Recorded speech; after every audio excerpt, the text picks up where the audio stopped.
action is what breeds momentum. Momentum is really just kind of what drives you forward to achieving your goals. Welcome to the Mom Entrepreneur Success Podcast with Mariana C. Ruiz, the podcast for the go-getter mom entrepreneur who refuses to let motherhood slow her down from achieving success and making an impact. Tune in Mondays to learn the success secrets of top influencers who also happen to be moms so that you can reach the success, freedom, and impact you desire.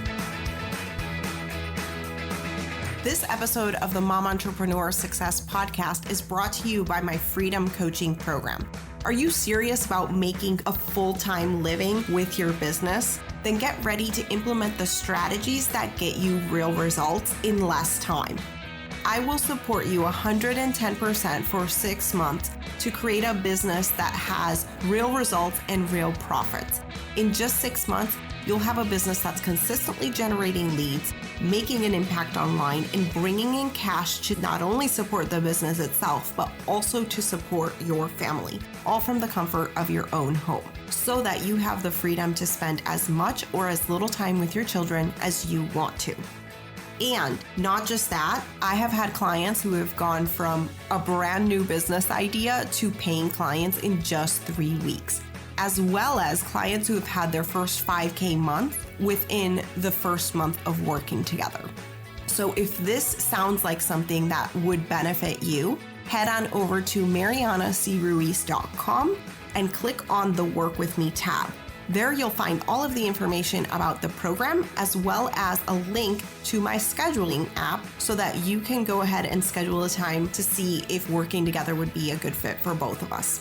So head on over to marianacruiz.com and click on the Work With Me tab.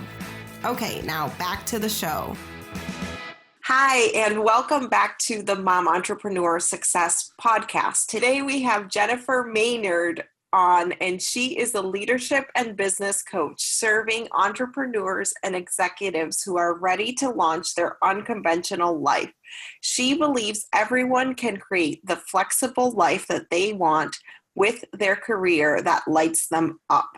Welcome, and I'm excited to talk to you, Jennifer. I am super happy to be here. I always love chatting with you, so to do it in this setting and to share with your audience is fabulous. Yeah, exactly.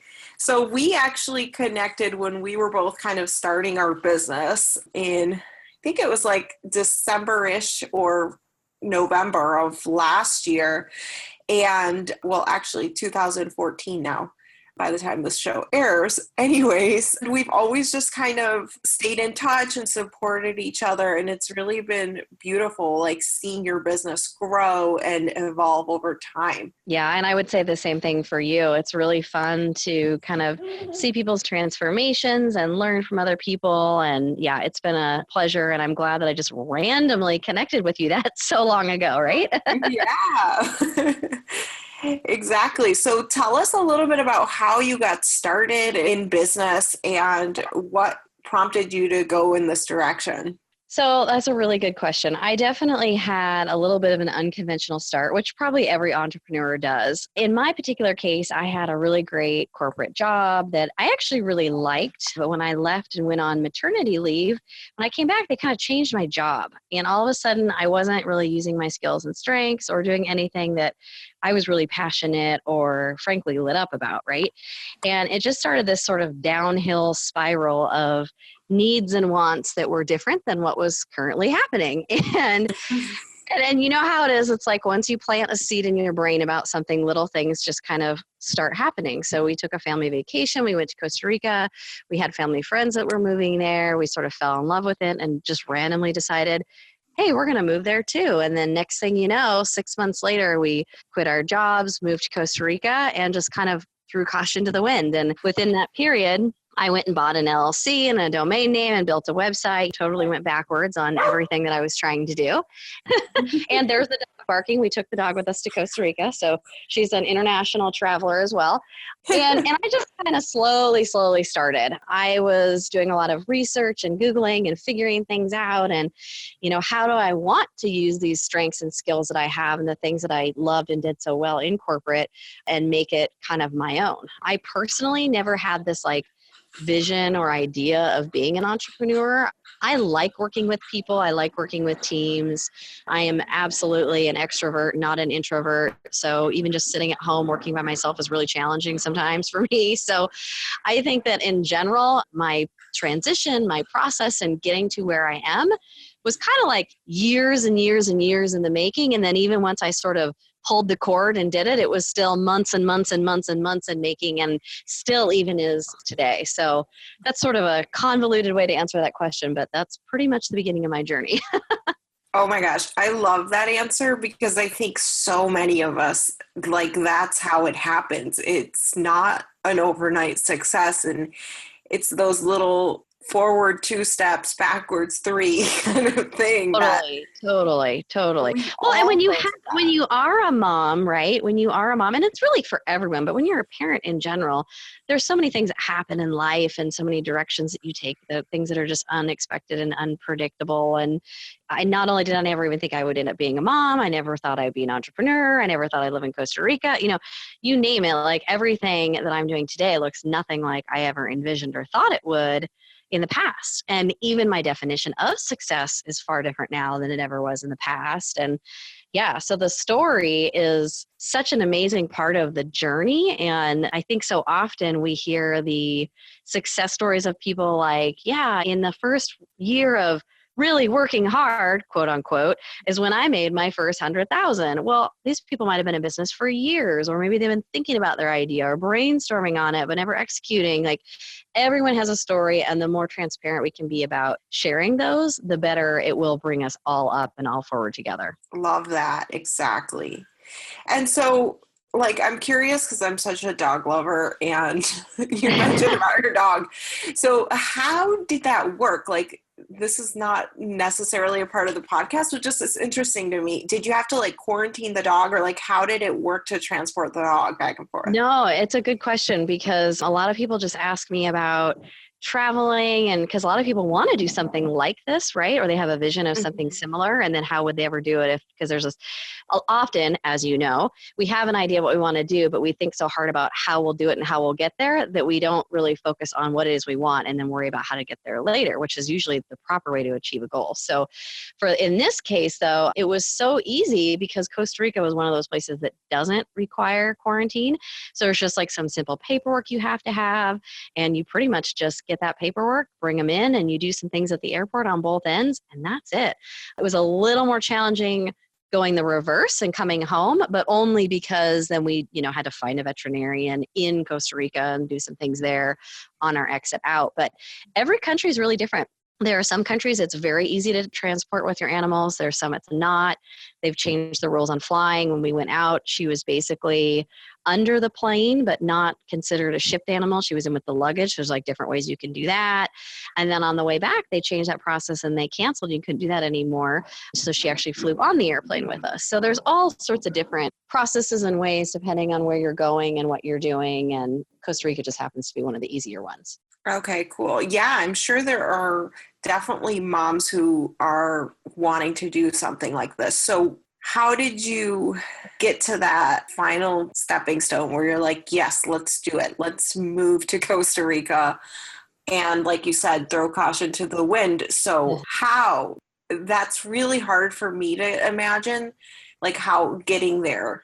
Yeah, totally. So the one thing I would say, and I talk about this a lot like with my own clients, is family planning is like probably one of the most important things that you can do in this step, right? So it's just having really open, honest, candid dialogue with your partner around what you want your family goals to be. And in our case, our family goals were very similar, and the outcome of what we wanted from like an emotional standpoint, we wanted more time with our daughter. We wanted to help her grow, watch her grow, be a part of that process, right?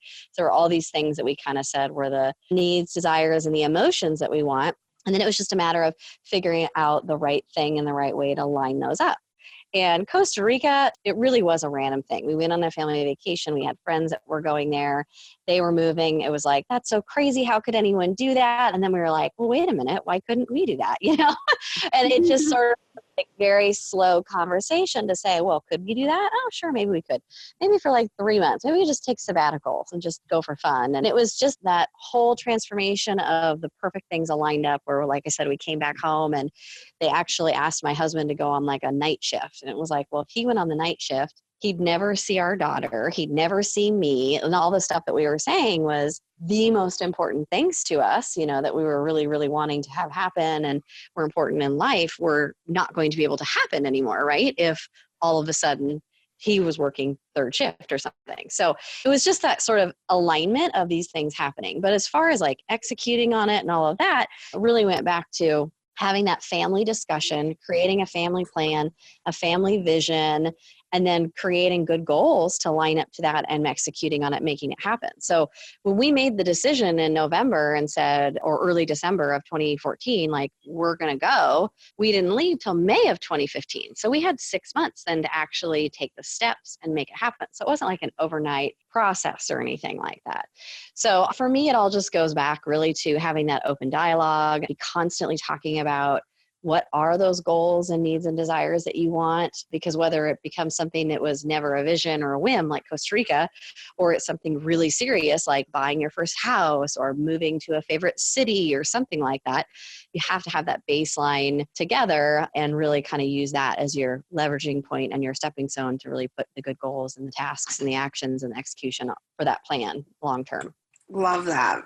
So it really starts with the family planning, the vision, and chatting with your husband really clearly about what your goals are together. Exactly. And I really firmly believe that. Perfect example. And there's probably people within your audience, and I know I've been this myself as well.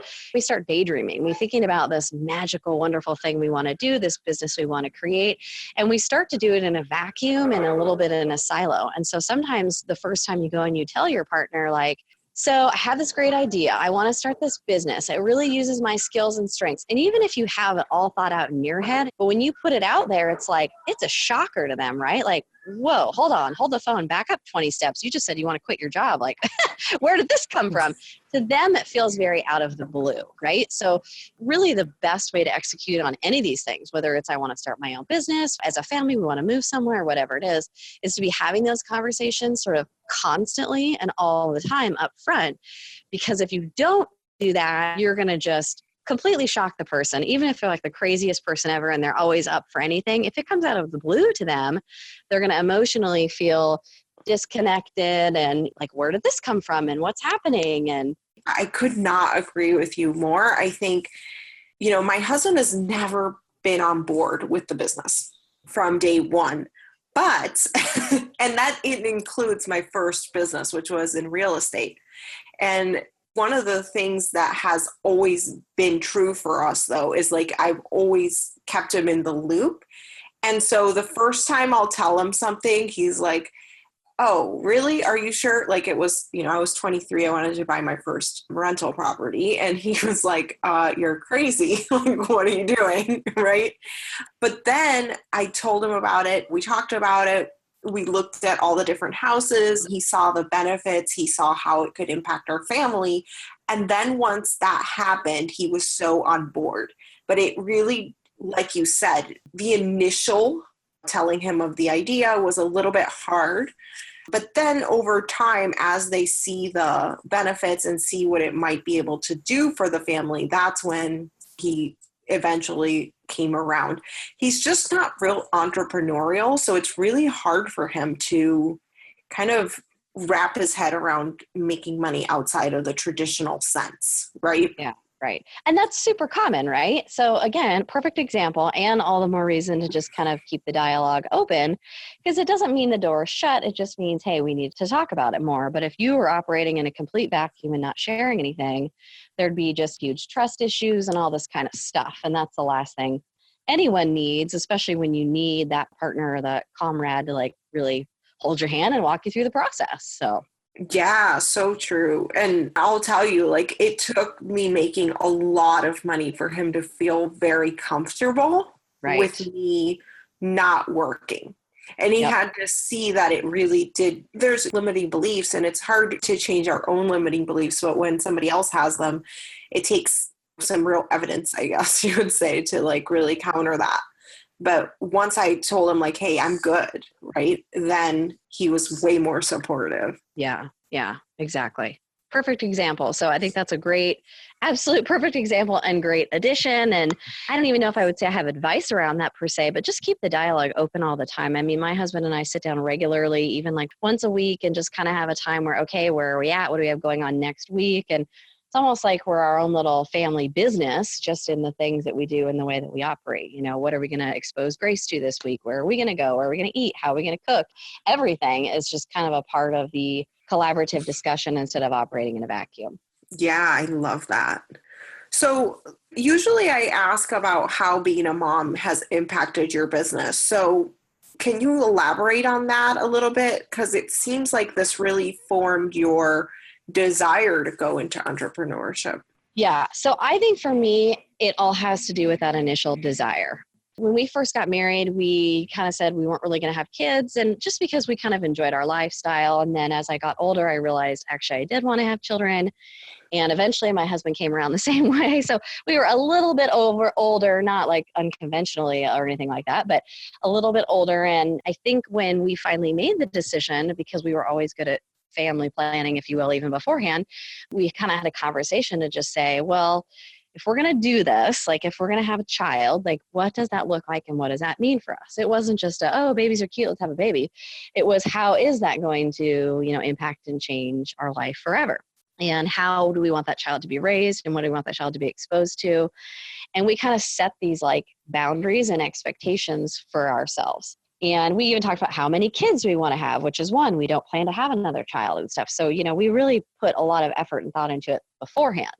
So we kind of had that going into it, knowing that no matter what, we want her to be in daycare or school very minimally at a young age. Not at all, but just minimally. So, we kind of set these expectations for ourselves.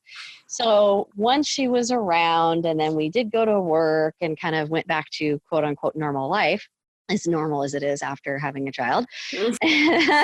Everyone's laughing.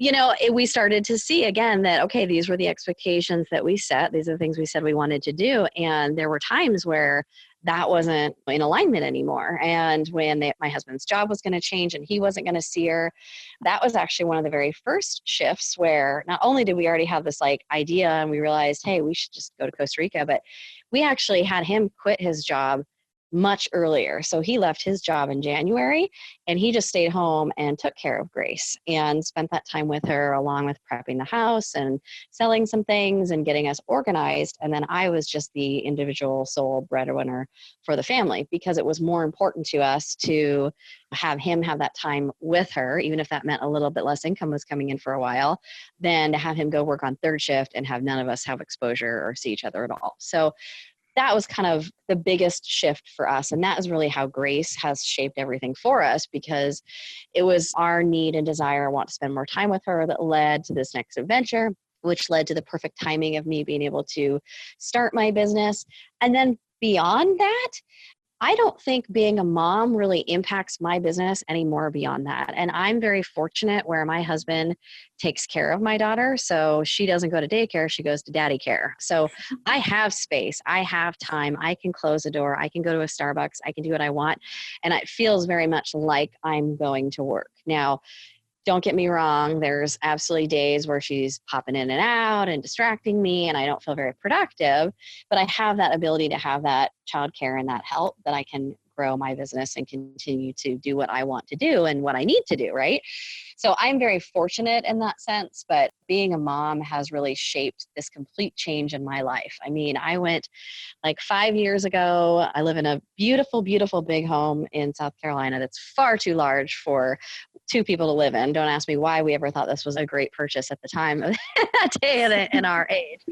And it's like, I know everyone hates the cliche of the 6-figure salary, but I did. I made $120,000 a year in the state of South Carolina. And that's a great income. We bought a really beautiful house. I drove a Lexus SUV and I could really buy or do whatever I wanted. And if you told me then 5 years ago that over the span of the next 5 years, I would have a child, quit my job, start a business, and a business that frankly was not making anywhere near the amount of money I made in corporate, right?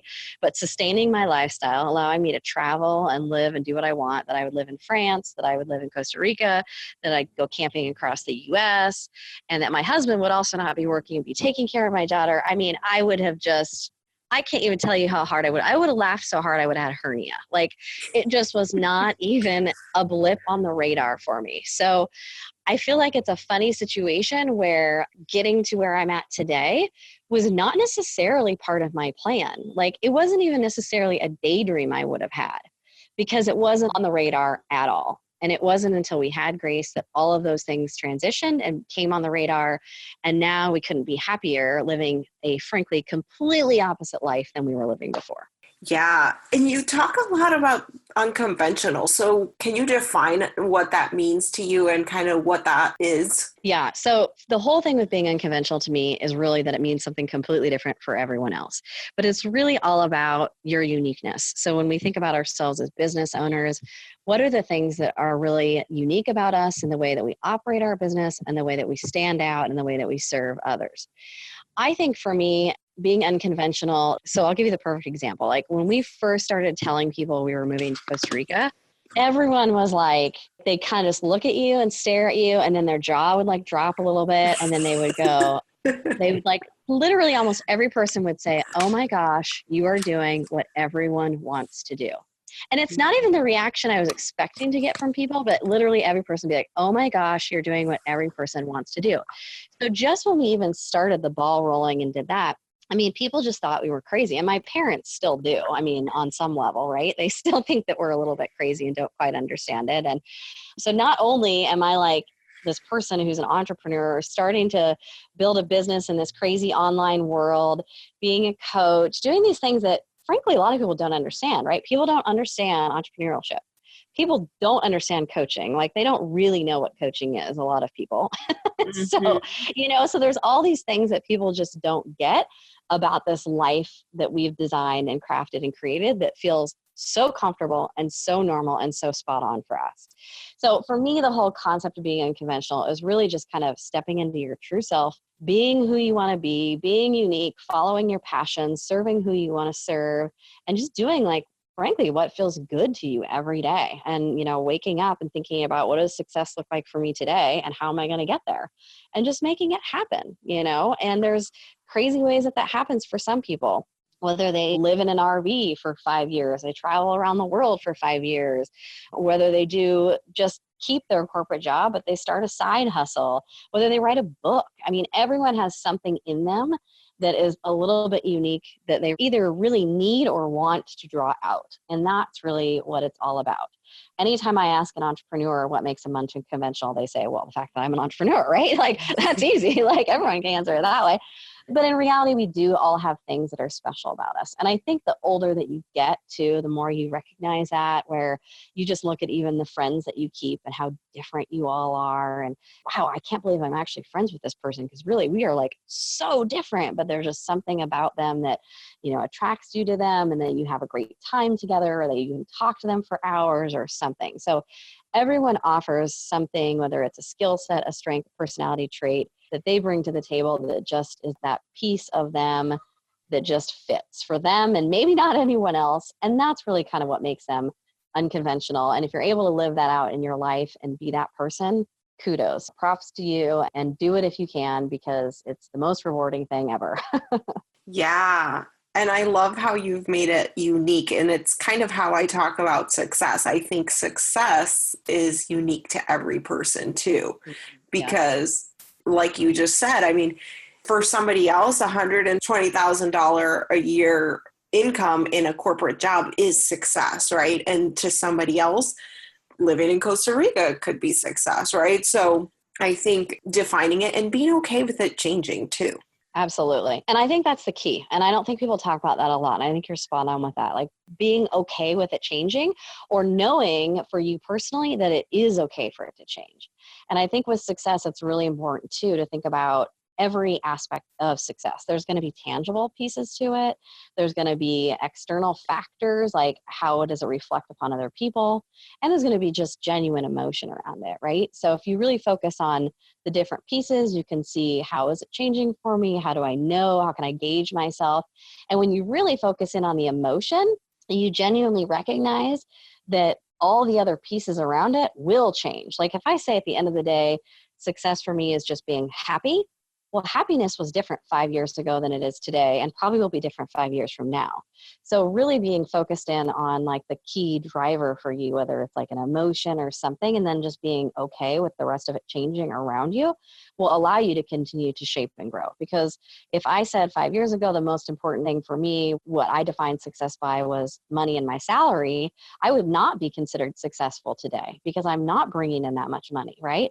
But that's just not realistic. And even back then, that wasn't the driver for me. It wasn't the money. That was just a factor. That was a tangible piece of filling out the whole puzzle and sort of rounding it all out. So really focusing in how you want to feel at the end of the day and what that looks like, how you get there and what the tangible pieces are going to constantly change. Yes. Oh my gosh. And when you said that, like the emotion behind it, it's so brought up for me I felt very successful as a nurse because I was helping people. And to me, that is success, is for me to make an impact and to help others. And so obviously through the transition of all the different careers, that's always been the driving force for me. Exactly. So what do you think so far on your journey? Is there anything you wish you knew like a little bit sooner? Maybe a lesson that you want to share with others? I think about this question a lot, primarily because I ask it to other people a lot too in interviews and stuff as well. And I think for me personally, I actually don't think I would change anything. I think every step that I've had in my journey has helped to shape where I'm going in the future. I can say I want to know a year and a half ago what I know now, and there probably is some truth to that, but I have genuinely learned something about my business or myself like every step along the way. And I have had just a million failures, like too many to like recount. But for me, failures, develop and change into something that turns into gold later, because then I know what not to do or how to change things or how to shift things and all of that.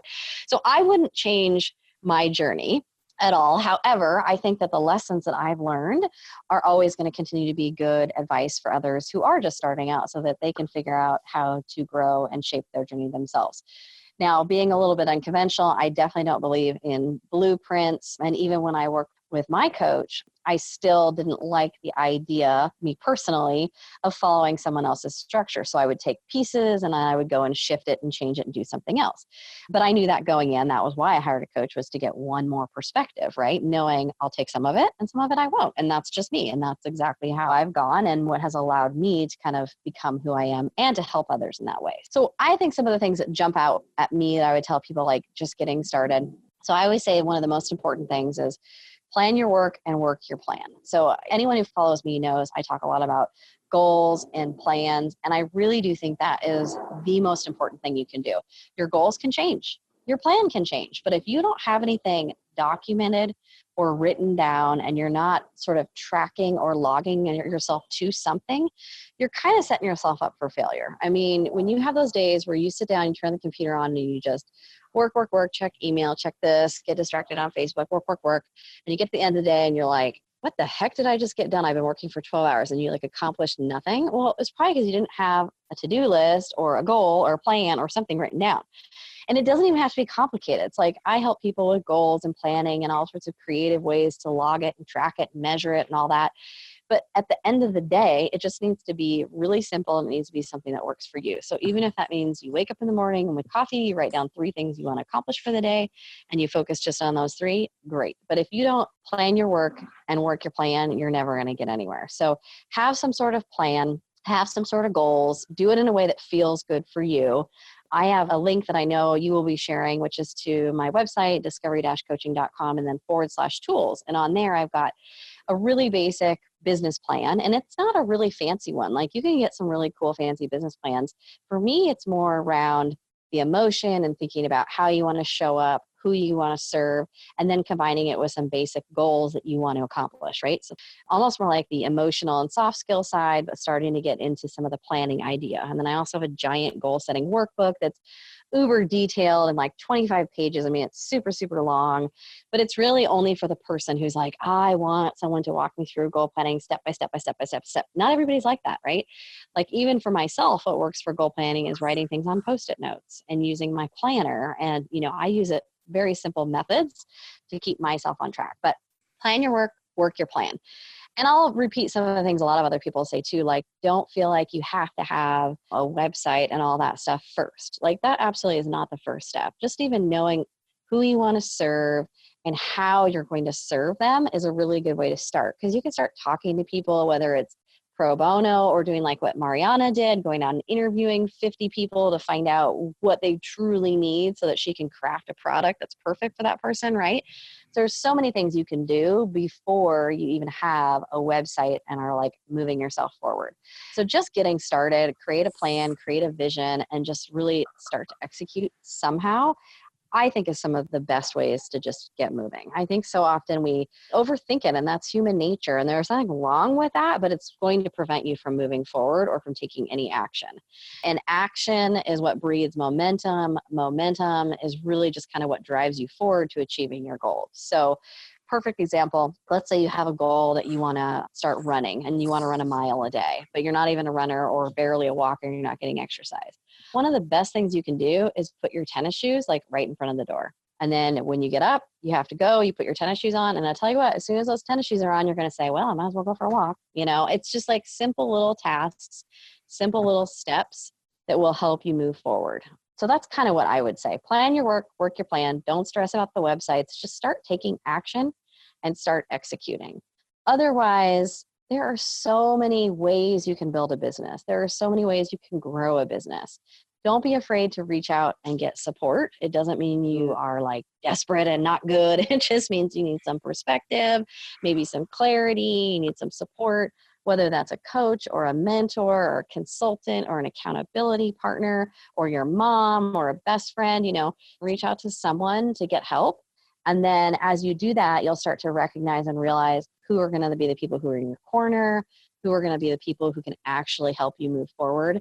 Because sometimes friends and family are not the people that help you move forward. They might hinder you a little bit. So you'll recognize that quickly and realize, oh gosh, I do need a coach. Like I need someone who's actually going to hold me accountable and not question what the heck I'm doing every single time I take a step. So you'll start to kind of recognize those relationships and how you can use those as tools to grow.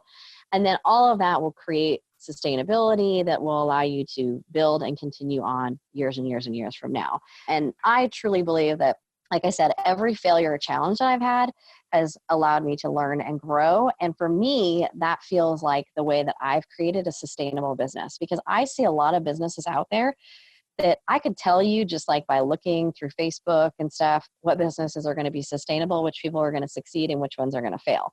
And it doesn't have anything to do with the amount of money they're making sometimes, because some of them will make a lot of money right out of the gate, right?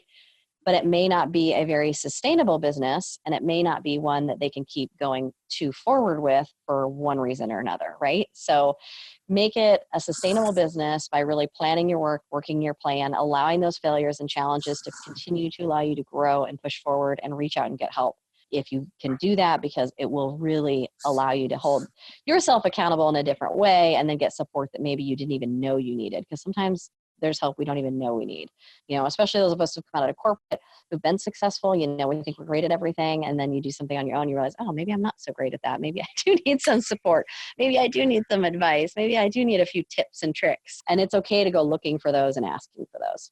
So tell us a little bit about, you mentioned you can tell like when a business isn't going to do well. Like, how do you know? Like, what are some signs or what are some things that people can, I guess, look out for in their business to help them stay sustainable? So it's a good question. I don't think I've ever actually technically answered it before. So I'm going to be flying by the seat of my pants here with this one. But what I would say is, first of all, you need to be unique. And that's obvious, right, to some people, but maybe not to others. So you absolutely have to be performing as yourself. You need to be you within your business. You need to be unique and you need to stand out. And that doesn't mean you have to be like crazy. Like, go look at my website. It's not like wild and crazy or anything, but it's just that there's some common things in my messaging that resonate with certain people, common things in my story that resonate with certain people, and then my approach, the way I talk, the way I coach. Those are the things that make me unique, right? It's not like I have purple hair. Like, that's not a requirement to be unique. But you do have to have some things about you that are unique and different from everyone else, because no one's ever going to be sitting at their computer, right, typing on Google, I need a coach, and not have 1 billion options for coaches, right? It's not like, someone's going to call you someday and go, oh my gosh, I've been looking for a coach forever and I've never been able to find one. Like, it just doesn't work that way, right? So you do have those things that are really unique and are going to allow you to stand out. Okay. So that's number one. Number two is to be very adaptable and flexible. And I think that's important in any business model, of course. But when you're just constantly doing the same thing, you get to the point where, yeah, it's working, but you're not pushing out of your comfort zone and you're not continuing to develop or grow, right? So that's a little bit more of like a longer term type vision, but you've got to be adaptable and you've got to be able to see what's happening in the environment around you and to shift. So like Facebook is a great example, right? There's a lot of, especially like business coaches who made a lot of money early on through Facebook groups and things like that. And those people will continue to succeed for a while because Facebook groups are going to be around for a while and people will continue to get business that way. But that market is starting to get a little saturated. Now, it's not going away by any means, but if you aren't looking for other opportunities and other ways that you can be attracting clients, communicating with people, then you might be setting yourself up for failure in the future. So you got to be adaptable. You got to be looking at what's happening in the environment, what's happening in the news. It's kind of silly, but like, read the news, pay attention to what's going on. Who's the president going to be, right? All this stuff impacts the future of our businesses. And it doesn't matter if you're a coach or if you're selling books or if you have a game you're selling or whatever, right? All of those things. And then the last thing really goes back to what I said on the last point, which is plan your work and work your plan. I think a lot of people will write a business plan when they first create a business, and then 3 years later, they realize they haven't updated it, they haven't looked at it, they forgot what's on it. Have they even looked at their metrics or their return on investment? Like, are they actually checking how they're doing financially? Like, what's actually going on within the business? And you need to kind of keep doing that constantly. So it's really good to be working on goals like every month or every 3 months at a minimum, every 90 days at a minimum, and make sure that you create a new business plan every year that really tackles and attaches to whatever you're accomplishing that year. Because the reality is we do a little bit of different stuff every year. So are we aligning our business plan to that? Are we making sure that we're creating sustainability long-term by doing that? So it's kind of that mentality of always looking forward. And I do think it's important for a business, especially in this like online crazy solopreneur world, you do need to have like a 5-year, 10-year plan. And your 5-year plan might be sell the business and be done. Like, that could be your plan, like no big deal. Or maybe not even sell it. Just say, I'm going to do this for 5 years and then I want to do something else. Like, that's totally cool. Like, it can be totally whatever you want it to be, but you need to have something around there, some sort of plan or vision for where you want the business to be in like 5 or 10 years. So that's what I mean when I say all that. And the reason I say I can spot it is because I've been now in this online space for so long that I see a lot of people doing things consistently the same way, not really changing things up. And you can kind of see downturn on some groups and pages and, just activity that's stalling out. You can see the people who were really active for 3 months and then they kind of just like disappeared. Like, I wonder where that person went. I haven't seen them in a while. So you just kind of see those trends. Now, I'm kind of one of those people because I'm a little bit of a lurker. Like, I participate in groups and some people know me, especially in certain groups that I kind of try to collaborate in more. And I have my own group, but I don't spend all my time on Facebook because I spend my time on other places as well. On LinkedIn, I do a lot of research. I do a lot of cold calling, cold marketing. I am a small women-owned business through the government. I bid on federal contracts. So I do a lot of other stuff too to try and round out my business overall, because as a leadership coach, there's a lot of areas that I can support and serve. As a trainer, there's a lot of areas I can support and serve. So it's really important for me not only to be working on doing those areas and putting it into my plan, but actually executing on it and be constantly looking for that new thing, right? Like, what's going on? What am I going to predict is like that next new thing? And how can I make sure I'm capitalizing on it? I feel like I went on a tangent there a little bit, but hopefully that answered your question. Yes, that's so good. So let me just recap the points here. So the first one is to be unique. And the second one was to evolve. And be adaptable. Yep. Yeah. And Plan your work your plan. So I think it was be unique and be you, be adaptable and kind of be always, willing to change and be looking for those changes. Plan your work your plan, and make sure your plan includes updated business plans and good 5 and 10 year out plans as well. And then again, just in general, be looking at what is going on around you so that are there other areas that you can be capturing clients or creating business for yourself. Just because you're an online entrepreneur doesn't mean you can't have grants for business, doesn't mean you can't get a contract for a government, doesn't mean you can't work as a freelancer for another company that hires coaches, right? Like I have 2 companies that I coach for outside of my business as well. So be creative. For some reason, I think some people think they're failing if 100% of their business doesn't come from something they generated from one specific place. And I think that's really strange. Like when I get an opportunity to teach or train, when someone hires me as a consultant, to me, like that's what having a business is all about. Plus I can pick and choose which of those jobs I want, right? But that's what it's all about. And that will create more relationships, referrals, and more long-term sustainability. yes, I love that. And I love the point that you made about Facebook groups. I talked about it in the very first episode about how I generated a lot of money from my Facebook group when I was starting out, even with a really small group. And I don't know if it's like totally saturated, meaning like nobody else can make money in Facebook groups, but definitely there have been changes. And so when I noticed this, I started to like dive into Facebook ads. And so I took some of that money and I put it into Facebook ads and like really had to learn Facebook ads. Like that was not something that I learned overnight, but I love what you're saying. Like you have to see what's happening around you and kind of looking at it from a big picture. And not to say that I was ever like, oh my God, Facebook groups are dying. But what I did think is, okay, that was a cool phase. I can sustain that, right? Like I can keep my Facebook group going. Like what's the next thing? Like how can I grow a little bit more? Like what's the next step? Yep, exactly. And something else just popped in my head that I think is really important when you said that too, which is it doesn't even matter if it's your own business and you love it. Things get boring, right? Things do get boring. And when you're being too repetitive or doing the same thing, it can get boring. And when you get bored, you lose interest, you lose clients, your business goes down, and all of a sudden your business is failing.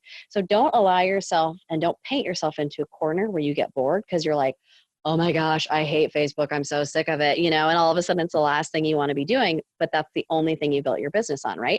So be thinking about what's going to also be fun. And if you see that you're getting tired of something, then take that moment to stop and think about, okay, where can I up my energy level again? Where can I get more excited about my business again? And see if you can shift a little bit to try something different. Yeah, I love that. And I think as entrepreneurs, that's like our thing, right? Like we get more easily like multi-passionate. I think that's exactly why we're doing this, right? Like that's exactly why. Yep, exactly.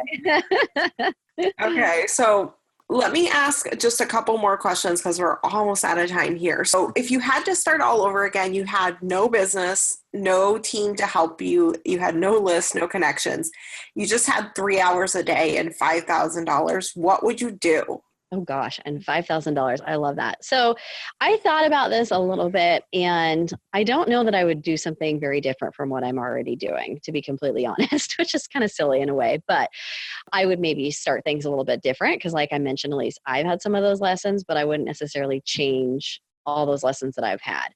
I have had a few great shifts and a few great ideas for me personally in my business that have led me to be thinking about even maybe starting a second business. So there's kind of some ideas around there. But at the end of the day, what I figured out is I love doing this because I love to serve. I love to help and support people. And I want people to be able to make their vision happen. And when they're feeling so stuck that they don't even know what their vision is, I love supporting those people to dig in and dive in and really figure out what that vision is. So if I were to do anything slightly different, it would be to kind of take that passion and that drive, but then to take my other strength and skill, which is really more around management and leadership. And that was what I was really, really focused in on when I was in my corporate career. I'd like to find a way to kind of meld the two a little bit more. So what I mean by that is I want to not even necessarily be the person coaching all the time, but I want to have a team of coaches and I want to be connecting people. So I want to be some sort of company or something where I get the opportunity to truly connect those that need or want support with those who are able to provide it in a very niche type area. So that is something that I'm really passionate about. And I'm actually kind of diving into how I can start doing that. And I've kind of even like bought a website and I'm actually getting some things going and I've got some work going on behind the scene around that. But for me, I'm just excited always about the idea of connecting people so that people can get the support that they need to move forward. Because there's been so many times in my life where I've utilized that resource, loved it and needed it. And even in this online space, creating all these business besties and constantly like referring one person to another, or, oh, you should talk to so-and-so, or you should download so-and-so's freebie. I think you'll like it. I just love being able to do that and connect people. And that's the only other thing I can think of I would do. And I just haven't quite figured out 100% exactly how to do that. That's so exciting, though. So you would use pretty much your strengths in leadership coaching and your own leadership skills and generate a business that way. Yeah, exactly. And I think that's important in every business. And that's what I work on my clients with, is using your strengths and your skills and your interests, your hobbies, your passions, and finding the sweet spot based off of all that. So there's not really anything that would drastically change because that's the business I created from the start. You know, I spent years coaching in corporate and I loved it. And that's why I started it this way. So I would just kind of maybe slightly tweak it or beef it up a little bit. Yeah. So is there anything that I haven't asked you yet that you want to share with moms who want to get to the next level of success? Probably nothing you didn't ask, but I would just reiterate to start taking action of some sort. So if you're sitting there and you know you want to do something and you have a reason you want to do it, like maybe it goes back to just the fact that you want to be able to be home more often or something, I don't know. Everyone has their own reason.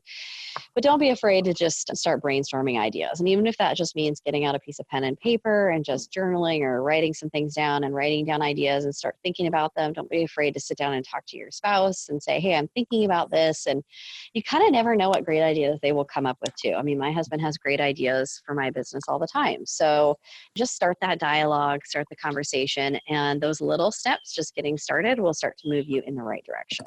Don't feel like you have to have a blog, you have to have a website. Just kind of start thinking, start writing, and moving yourself forward. And if you do already have all those things, make sure you feel really good about your goals and your plan. And if you don't, you can download some of my resources or reach out to Mariana or myself or anyone really for support. But really focus in on a plan that's going to help you hold yourself accountable and move yourself forward. Love that.